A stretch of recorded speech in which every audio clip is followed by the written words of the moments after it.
Hello, it's Matt and welcome to Collaboration Coach. There have been so many new features added to Teams recently that it's been hard to keep on top of them all. So in this video, I'm going to show you 22 pro tips for Teams meetings to guide you through the new and existing features to make sure that you have a great meeting every time. Many of the features I talk about are included in the new experience on Teams. To get the new experience, all you need to do is go to the picture icon or your initials in the top right hand corner of the Teams app. Drop the menu down and choose Check for Updates. Then choose Settings and turn on New Experience, and then restart Teams. If you need more detail, check out our video on the new experience or see in the description for the Microsoft article that explains how to do it. So here we go then with the 22 tips. First, when you join your meeting, you start from the audio and video settings page. If you turn on your camera with this toggle and you don't like what's in the background, you can replace it with a virtual one. Press the background settings button here and then select a background from the right hand pane. You can blur the background, choose from a list of images, or even upload your own.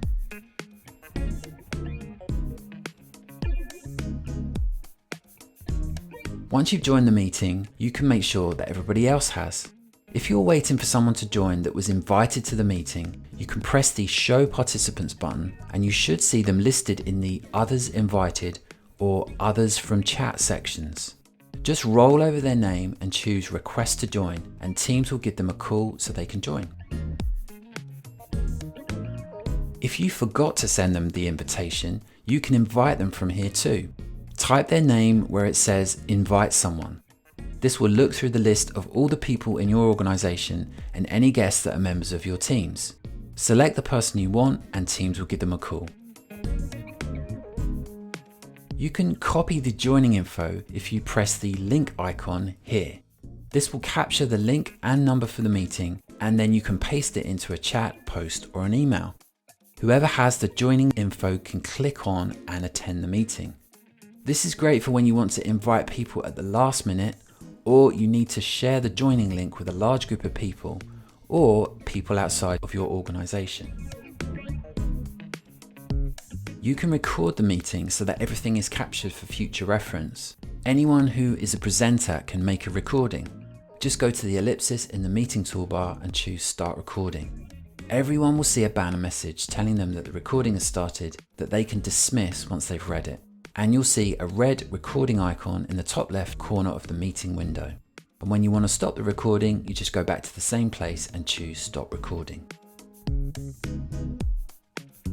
Now let's set some of the meeting options. You can choose who waits in the lobby before they can join the meeting. The lobby is just a virtual space that every meeting has, and it's used so that you can decide who joins the meeting and when. If you want everyone to join the meeting without waiting, then go to the ellipsis in the meeting toolbar, choose Meeting Options, and where it says Who can bypass the lobby, choose Everyone and then save. You might want to choose who will be a presenter in your meeting. A presenter has more control over the meeting than an attendee does. For example, presenters can share content and mute or remove participants, and attendees can't. To choose who's a presenter, on the same Meeting Options page, where it says Who can present, you can choose Everyone, People in my org, Specific people, or Just me. If you choose Just me and then save, everyone else in the meeting will become an attendee. If you want attendees to be quiet during your presentation, you can mute them by opening up the participants list and choosing the ellipsis next to their name and then choosing mute. If you want them to stay on mute, you can go to the ellipsis and choose Meeting Options again, and then toggle off the Allow Attendees to Unmute option and then choose Save. Attendees will then be stuck on mute and only presenters will be able to talk. As I said earlier, presenters can share content and manage the meeting. They can also mute and remove people, so you may want to change a presenter to an attendee so they can't do that.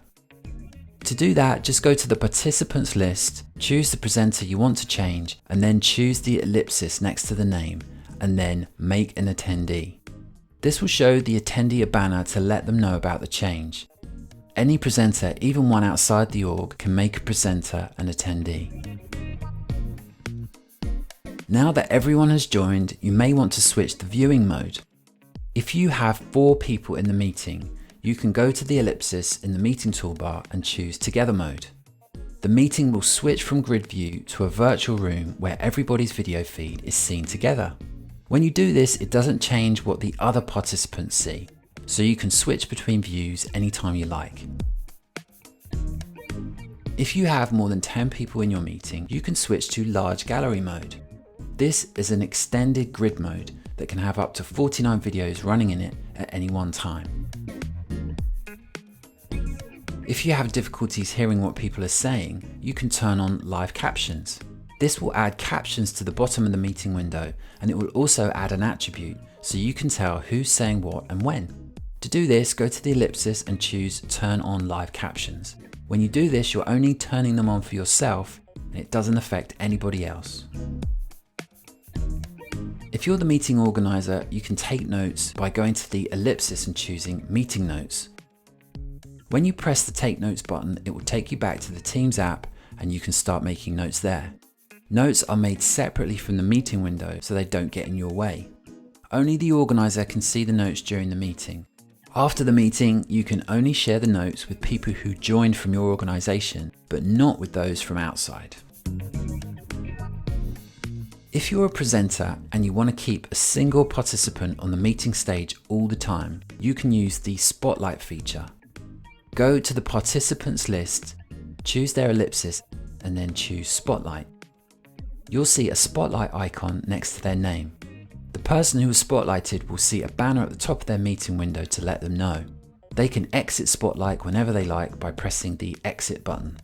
While you're spotlighted, everyone in the meeting can see your video feed on the meeting stage, even if you're not talking. Pinning is similar to Spotlight because it keeps a person on the meeting stage, but just for you and not everybody else. From the participants list, choose the person and then the ellipsis and then pin. Pinning is a personal setting and doesn't affect anybody else in the meeting. If you want to get attention but you don't want to speak, or you can't if you're on mute, then you can use the Raise Your Hand button. This will add a yellow hand icon next to your name in the participants list and draw the attention of the presenter. Any presenter can share content during the meeting with the Share button from the toolbar. You can share your screen, app, slides, and whiteboard. And you can choose to include the computer sound with this toggle, which is great if you're sharing a video. When someone is sharing, you might want to switch to focus mode. This will remove any video feeds from your view, so you can just concentrate on whatever's being shared. Just go to the ellipsis and choose focus. Also, full screen will make the meeting window fill your screen and remove any apps you have open from view. Again, this helps you concentrate on whatever's going on in the meeting. Just choose the ellipsis and then choose full screen. If you want a list of the attendees, you can choose Download Attendee List from the Participant List view. This will give you a list of all the participants that you can open in Excel and will include when they joined and left. This feature isn't switched on by default, but it is very useful. So I will leave a link in the description to an article that tells you how to enable it. And finally, when the meeting is over, you can obviously leave it with the Leave button. But if you are the organizer, you can also end the meeting by using the drop down here and choosing End Meeting. Ending a meeting means that everyone must leave at the same time, which is great if you don't want people hanging around after you've left. So there you have your 22 tips you can use to make sure that you have a great meeting every time. Thank you to my friends at Stable Resources for agreeing to be in the Together and Large Gallery Mode demos. And thank you for watching, and I'll see you next time.